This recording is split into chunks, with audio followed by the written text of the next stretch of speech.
Good morning! Dito tayo sa Bato, no? Sa Santander kami, mga kabahidor, Santander, Cebu. Ito ang Bato Port, no? Patawid na tayo papuntang Negros Oriental, no? So, nakapila na tayo. So, ang dami ng mga inuuna pa itong mga ano kasi yung mga truck. So ito hindi ko ito naabutan kabahidor, puno na, paalis na. So hintay tayo dito mga ano daw 1.5 hour to 2. So yan ang buhay biyahidor, hintay tayo dito. So ito ang unang biyahe natin ngayon sa buwan ng August.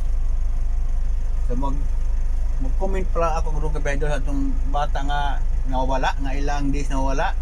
Natapon natagpuan patay na doon sa may butuan. Mag-comment pala ako doon sa ano, kasi hindi ko nagustuhan yung mga nagpunta doon ng mga albularyo, no? Parang nangluloko lang ba tingin ko.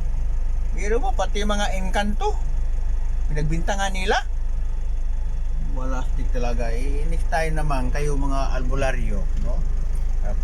Pwera lang sa mga legit, no? Pero siguro ang iba dyan nagpa albularyo lang, no? Biro mo, nagdala pa ng kandila,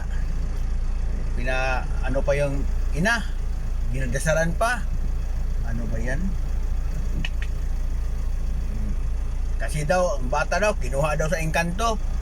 Ano ba yun? Kayo ba kung mangloko kayo ng tao tapos binibidyo pa talaga, no?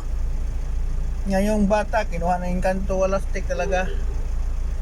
Alam nyo, kung ang mga engkanto makarinig nun, kung mayroon man, magagalit sa inyo kasi engkanto pinagbintangan nyo.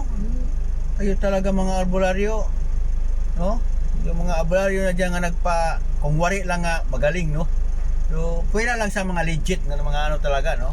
Albularyo. Pero yung nagpunta doon sa bahay ng batang nawawala, nga natagpuan ng patay ng ilang days, hindi ko nagustuhan yung iba. Pero mo, pinagbintangan nyo ang engkanto. Walang kasalanan ng engkanto. E ngayon, ano ang resulta? Nakita na ilang days, hinahanap, nakikita na. Anong masasabi nyo albularyong mga pike? Di ba? Next time, huwag ninyo pagbintangan yung mga engkanto, ha? Kasi baka magalit yung mga engkanto, eh. Sa halip hindi mga ano yun mga tao, baka magwala yun. Kayo pan hambalusin ang mga engkanto. Respeto sa mga taong hindi natin makikita. Wala kayong wala yung piki. Nagbintangan nyo ang albularyo, ha? Kayo talaga